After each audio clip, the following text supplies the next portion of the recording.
How should companies navigate the accelerating pace of technological change and harness the power of emerging technologies to stay ahead?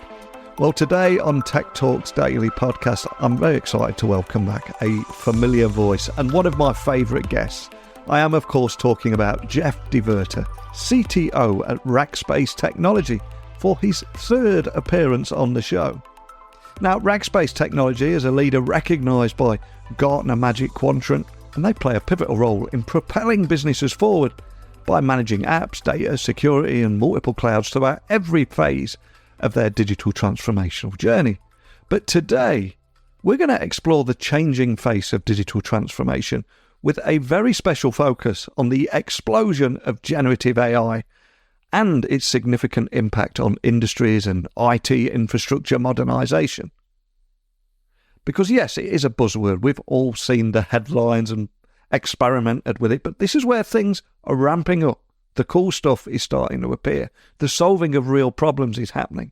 So from driving efficiency in healthcare and government to fostering a culture of curiosity and continuous learning, all this stuff is equally as important as generative AI itself. So Jeff is going to share his insights on the opportunities and the challenges that lie ahead as we delve into the transformative power of AI and ultimately what it means for businesses and individuals alike in the evolving digital landscape. It's going to impact every single one of us. But I think Jeff's enthusiasm and passion for this topic will ensure that you look to the future more hopeful than fearful.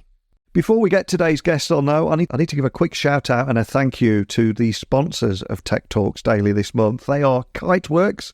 And in a digital age where the landscape of remote work is ever expanding, the security and efficiency of your managed file transfer solution are paramount.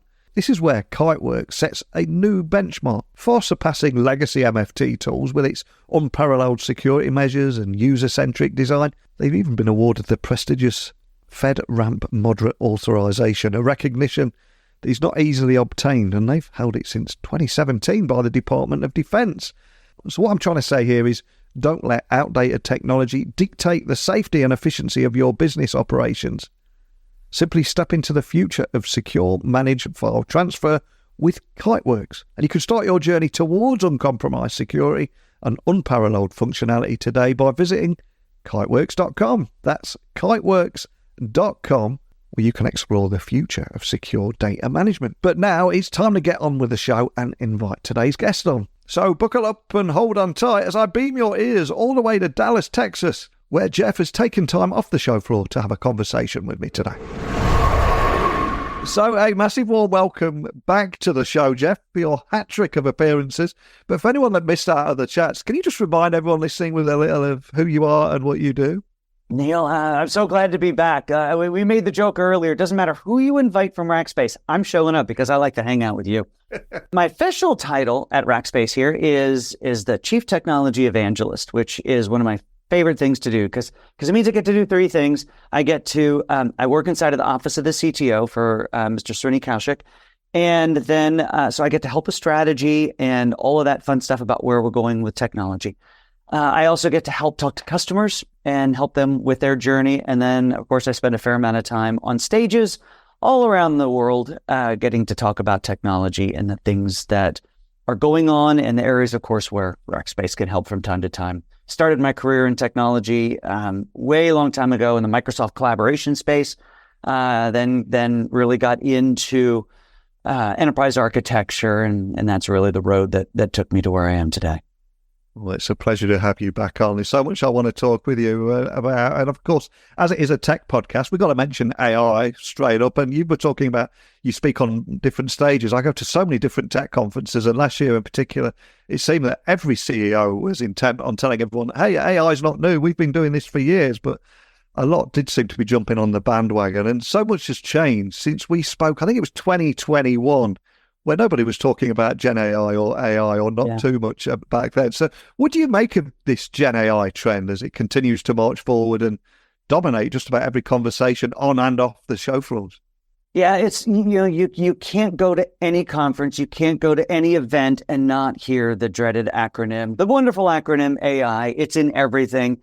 I'm walking down the aisle in the grocery store waiting for somebody, a food product to say no with AI, but it's everywhere. But it's interesting. You're right. AI is not new. Folks are saying that they've been doing it for years, and the reality is they have. When we get into all of the things that are happening in that space, the whole thought and initial thought around this started in 1947. So yeah, this has been something that's been in the slow cooker for a long time. Now, it's been in the slow cooker for a lot of reasons. All of us here in tech know, whether it's a dearth of data, a lack of ability to compute, the advent of the GPU, of course, was massive. But it wasn't really until we saw the Transformers come along, and not the movie, that really brought AI into the forefront, because that's when it became tangible to the layman, to folks who could open up starting a year ago November, a chat GPT. We all wake up, January 1st with our hangovers, and we can magically spell chat GPT. And last year was all about the year of people, everybody going in and, what should I have for dinner? Or tell me a funny joke, or, the experimentation. Let's see what it does. Sometimes on point, sometimes not on point. But I tell you, with all the transformation that happened last year, we have reached a point of, I think, inflection that I really hope we never go back from. It is an exciting time to be in technology. And Neil, the main reason for this, and this has been a message of mine for the past 6 months or so on stages, is that AI is finally that workload that's going to get people to transform their infrastructure to be more modern, to be more cloudy. I don't necessarily mean going to the cloud, but to be more cloudy, to be more nimble. They're going to do the work so that they can adopt AI, because they still have to do the work. You can't not do the work. Those technical debts have to be paid at some point. Absolutely. And I think last year, as you said, it was all about experimentation. And a lot of people compared it to the iPhone moment, but I would say it was more like the App Store moment, where those first year or so, I think every app that came out was a bit of a gimmick. It was an experiment where developers were seeing how far they could push it. You could turn your phone into an instrument, a pint of beer or a chainsaw. And now we're getting to the cool bit right now. We know how it all works. We know its limitations. We know how it's going to improve this year. How can we start solving real world problems here? So on that side of things, what are the most exciting new trends that you're observing with Gen AI workloads, and how are they shaping the future of business technology, do you think? I've heard a lot of folks talk about how it's like that moment of the iPhone moment, and I love your App Store alignment as well. But I wonder if it isn't even, just to backtrack for 1 second, is it more like the mainframe to client server or to the PC world? Because we go from a point where here is this technology only meant for the big players, the universities, the massive organizations, people who could have a mainframe. Now everybody gets a computer in their house, and now they can start to do things, whether that's entertainment or whether that's productivity. I feel like AI maybe falls more in line there, or even the internet moment. And boy, gosh, Microsoft is not going to miss this one, are they? Yeah, they're all over that, aren't they? And I think that really was what will draw me into, you ask what I'm excited about. It's the Copilot world, whether we're going to call it Copilot or whether we're going to call it, Bard or, whoever's favorite nomenclature. But I think it's that, and it's where I'm living. I think it's why I'm the most excited about it, it's how does it help individuals personally and corporately do more? And that's where I find the most transformation happening right now. Because we could talk about some amazing things that are happening. I just read an incredible article on esophageal cancers and how this is actually helping people live longer. Because of course, through, vision capabilities, they're able to look at these regular scans and get early detection of esophageal cancer. Because if somebody gets a regular diagnosis of esophageal cancer through a regular throat scan, they have a not quite 20% chance of survival within 4 years. That's a dismal number, but that goes exponentially better if they get early detection. And what's causing the early detection, of course, is AI being able to look at scans and see those early precursors. So there's all sorts of incredible examples like that are having significant impact. Here's another one, Neil. I like to find the non-technical implications of how we're using technology. Here's another one I read about this week, and it is where they're using AI to help curb overfishing of the world's oceans. Really? Isn't that interesting? So a phrase I use a lot is, AI is so good in some ways because it's using machine learning and machines to go and look. I used to say, find a needle in a haystack. Now I say finding a needle in a needle stack. And so when you look at all the data, well, what data are these companies using? There's just one whose name I forget off the top of my head. But they're looking at transponder data for ships. They're looking at cell phone records. They're looking at like 10 other data sources, public referenceable data sources. And they are collating this massive amount of data. And they're saying, are these individuals, are these ships, are these other things happening? Are they parking in one area far too long and not have a permit to fish in that area? And if that's the case, they're alerting authorities, and authorities go out. So AI helping curb overfishing of the world's oceans, solving problems like early detection of esophageal cancer. So these are some really interesting things. But Neil, what would you do if you got 3 hours added to your 24-hour day? What would you do? Whoa. Yeah. Oh, man. I've got all kinds of mischief, let me tell you. I know. Oh, let's keep it productive. Let's keep it productive, Neil. What if you got 3 hours into your 8-hour or 10-hour workday? Yeah. And I was just talking to a woman named Reagan Avon. She's just a brilliant woman out of Columbus, Ohio, in this space. And she's saying, it's not just what if you could get that, but what if every organization every individual could get 1, 2, or 3 hours of productivity back in their day? And not to the point where then CEOs are going, oh, good, we can fire some people. Oh, they're going to say, what can we do with that time? These people know our business. They know our customers. They know our processes. How can we put them on stuff that has real value and let the machines do the machine stuff? This is the kind of stuff that gets me super excited about AI. Yeah, and it's already transformed my workflow with this podcast. And one of the reasons I could get 30 episodes out. I mean, attached to this call at the moment, there's a service called Fathom, which will not only transcribe the call, but it will also give key takeaways, key points, things that we talked about, and then create a little summary. And I could put that into ChatGPT. It will help me create the episode description, maybe do the intro, outro. And there's just so many different elements. It just saves me time, and it's those marginal gains. If you were to save, 40 minutes a day over a year, you've only saved so much time, haven't you?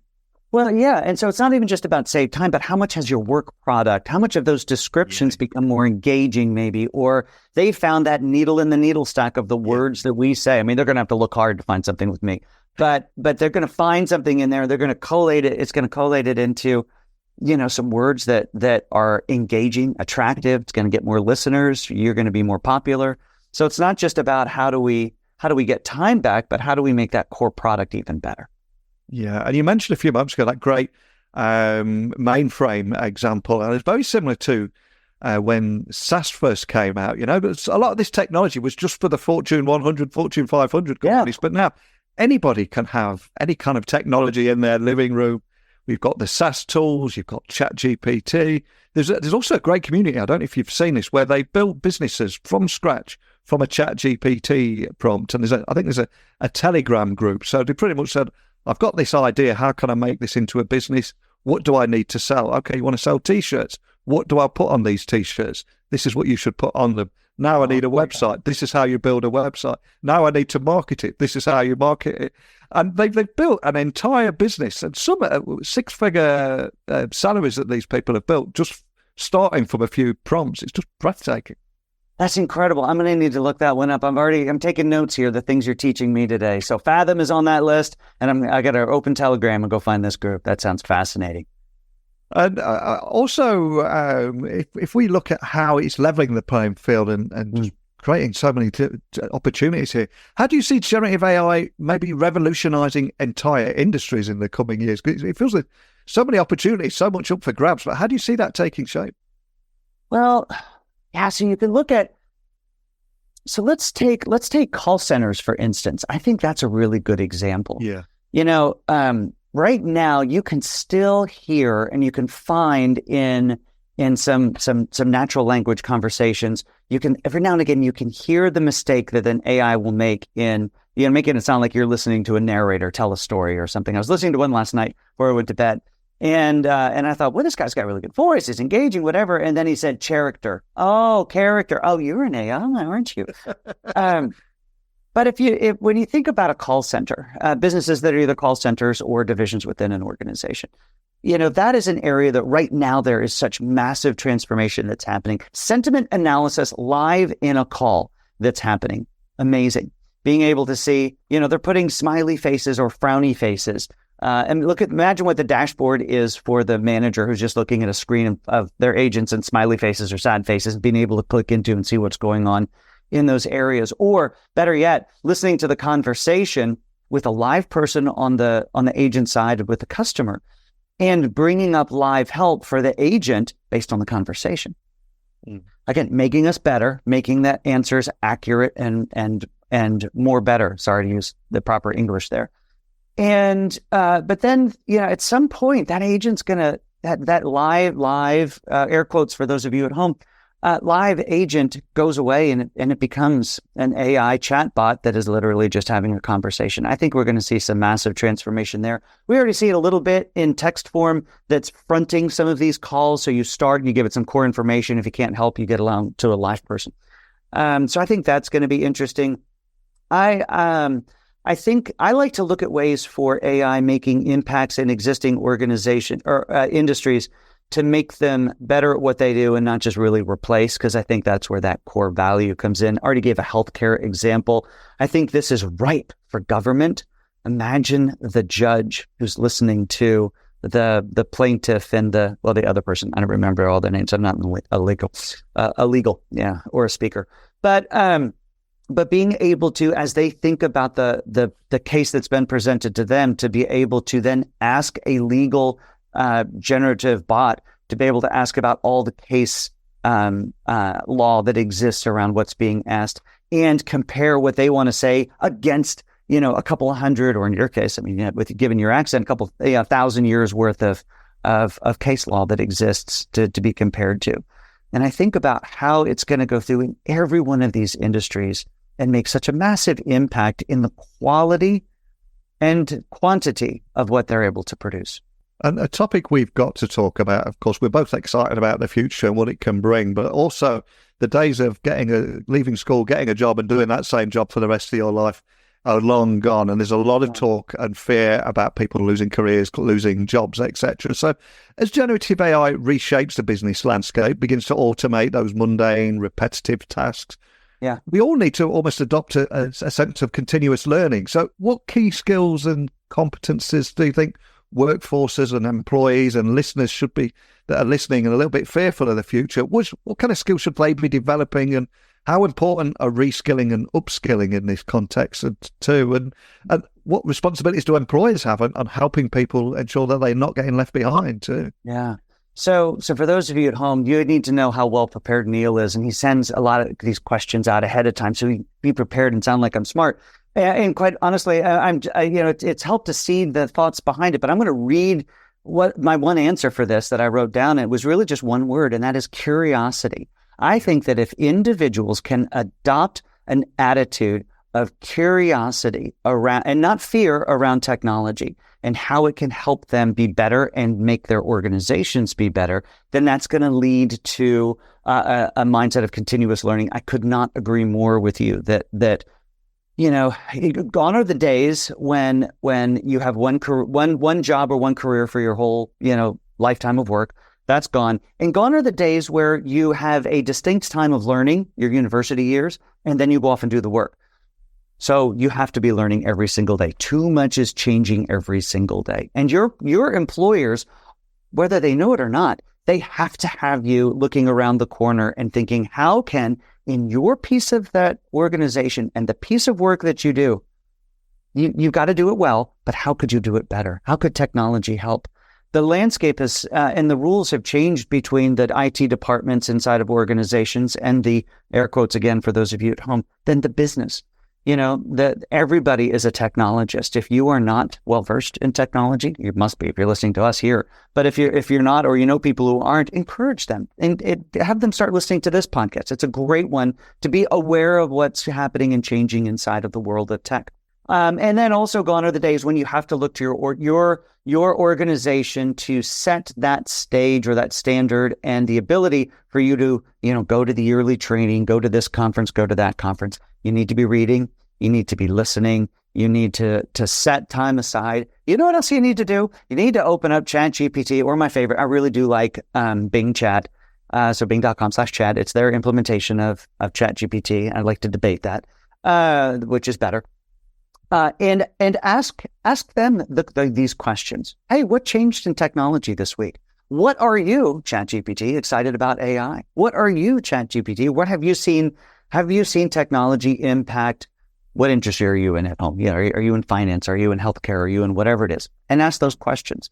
It will give, and that's the beauty of it. You could go to Google and ask the question, but you're going to get 1,000 answers. You have to collate those things. You have to figure out what it all means and then form an opinion. Or you can use a generative chat model like Bing Chat, which has live access to the internet, and be able to ask those questions, have it summarize what you would have to do, but it gives you all of the hyperlinks to it as well, to it cites all those sources, and you can go read all that source material for the things that are interesting. So these are just a few of my little hints, but it starts with being curious. You have to be curious.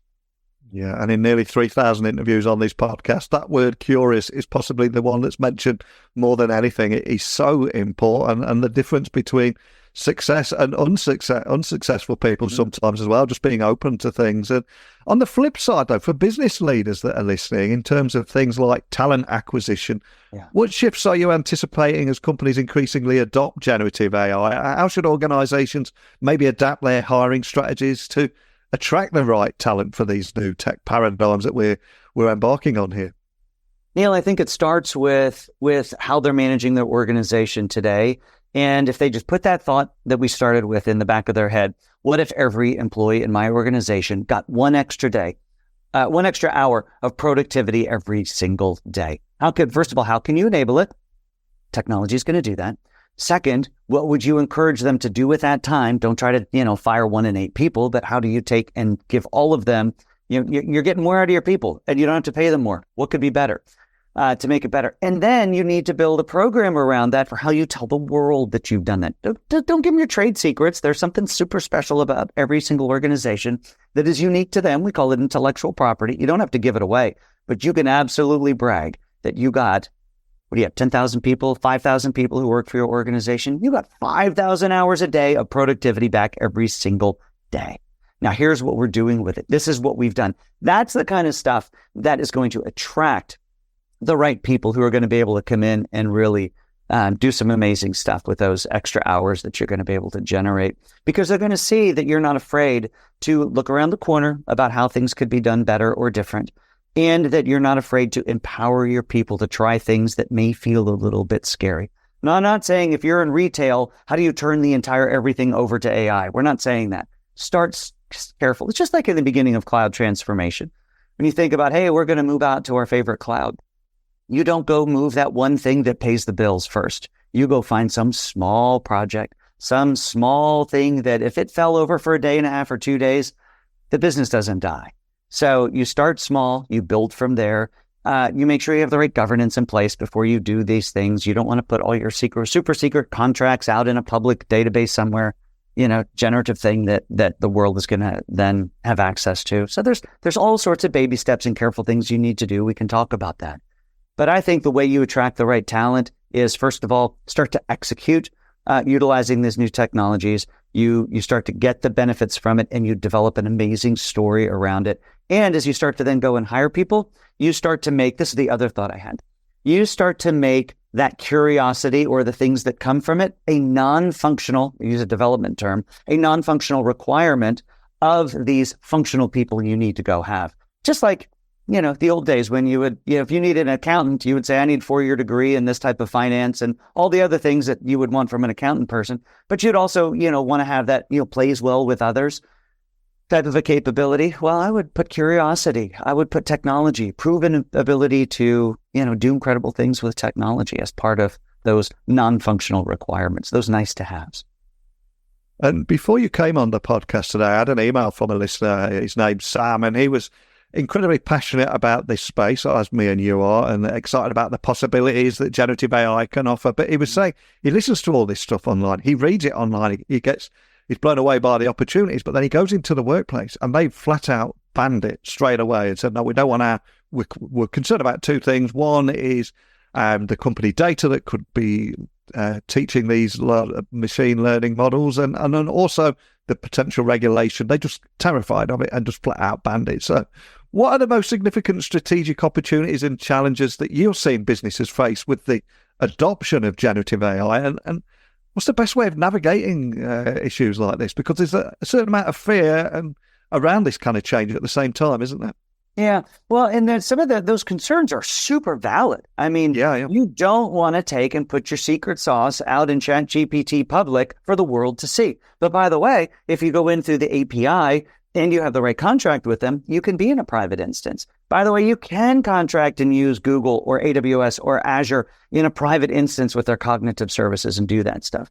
But all of it starts with an appropriate governance plan that's a top-down governance plan that is built by a governance committee that has representation from all aspects of the organization.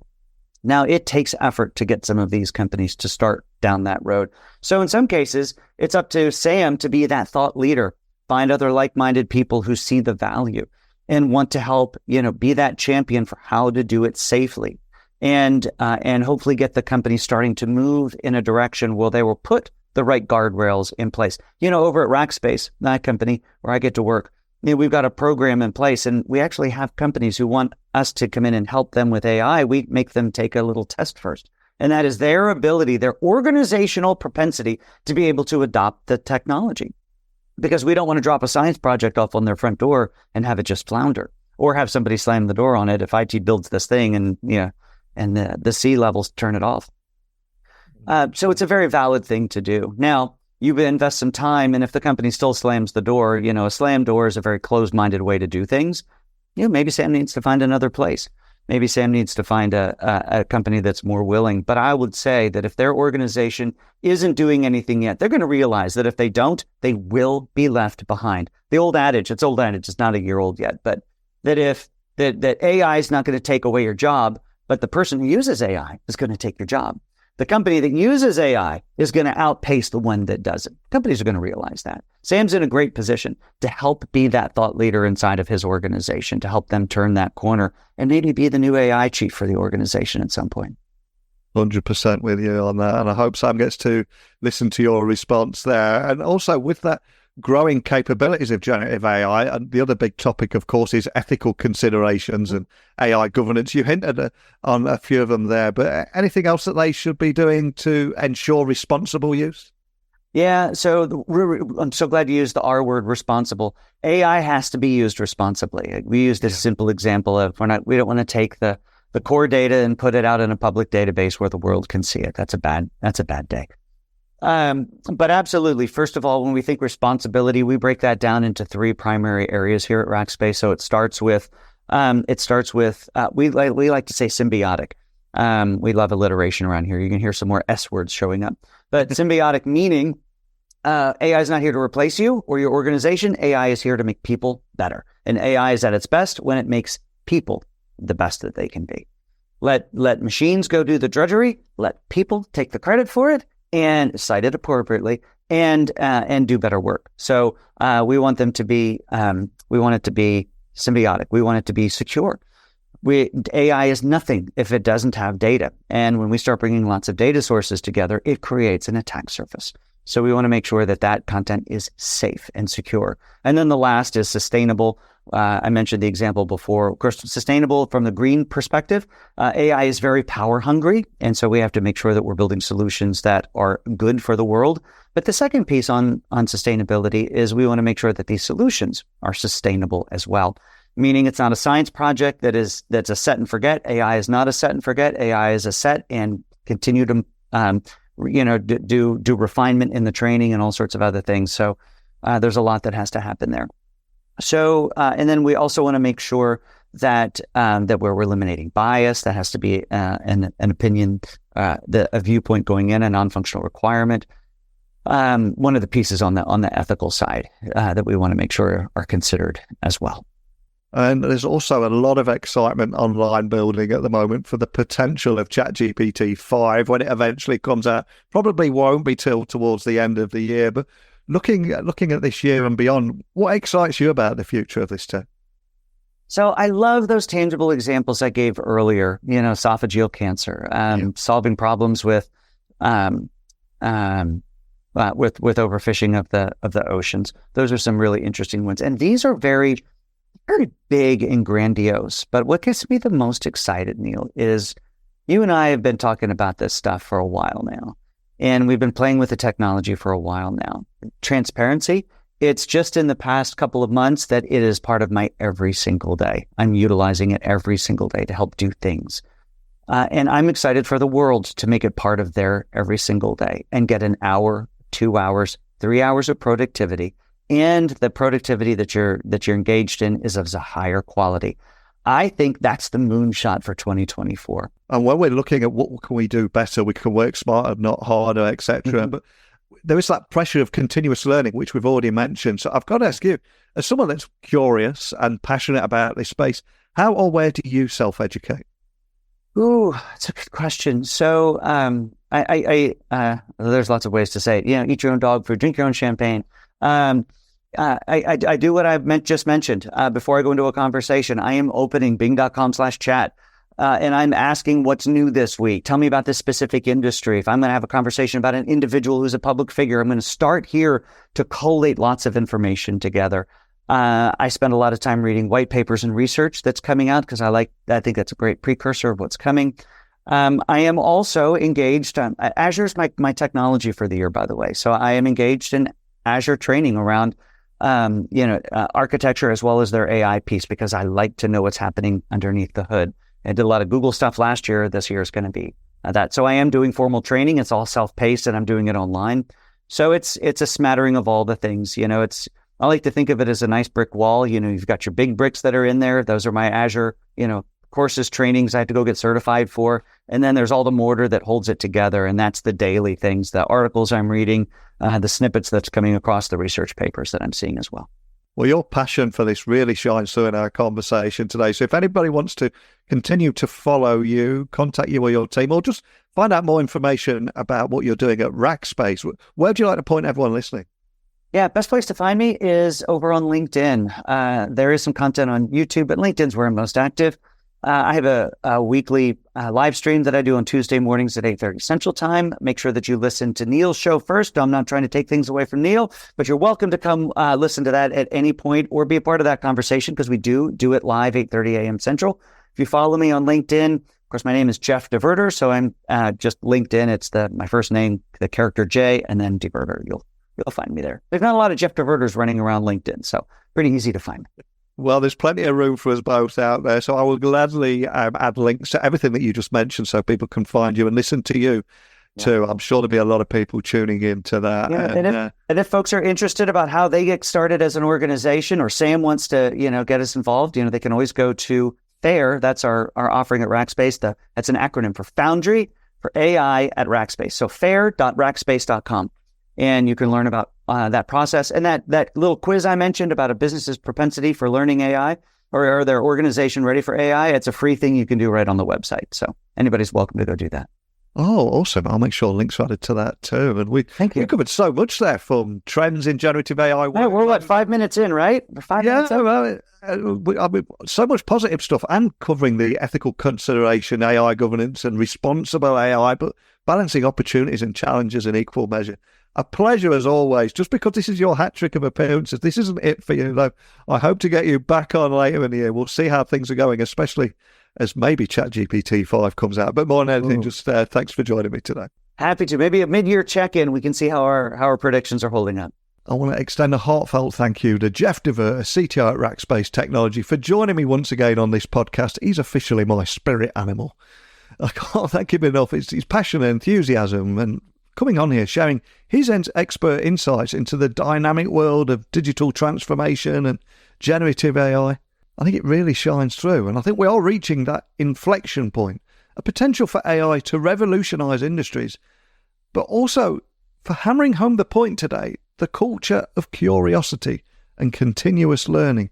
This has undoubtedly shed light on the pathways that businesses can navigate through the complexities of modernization and innovation, but it's not just about the technology, it's about the people, it's about the culture. And I think it's clear that the journey towards harnessing AI responsibly, and as Jeff said there, that R word is so important, responsibly and effectively, it can be both exciting and challenging, but they are endless opportunities for growth, efficiency, and innovation. So as we look ahead, I think the conversation around AI and all its implications and its integration into our daily operations, as that continues to evolve, the key takeaways from today's discussion with Jeff remind me that the importance of starting small, focusing on empowering employees, and ensuring that the principles of responsible AI guide those strategies. Whether you're in early stages of AI adoption or looking to scale your initiatives, I think there's something for everyone to learn and apply from that. And hopefully Sam's listening to the podcast as well. Hopefully he will get back to me and he's taken something away from this conversation. But over to you. What steps will you take to embrace AI in a way that is secure, sustainable, and symbiotic with your workforce? As always, share your thoughts, join the conversation as we continue to explore the limitless possibilities of technology together by simply emailing me, techblogwriter@outlook.com, Twitter, LinkedIn, Instagram, just @NeilC.Hughes. But that's it for today, so stay curious, keep learning, and until next time, let's keep pushing these boundaries and exploring the art of the possible. And I also cordially invite you to join me in doing it all again tomorrow with another guest, so hopefully I'll see you there.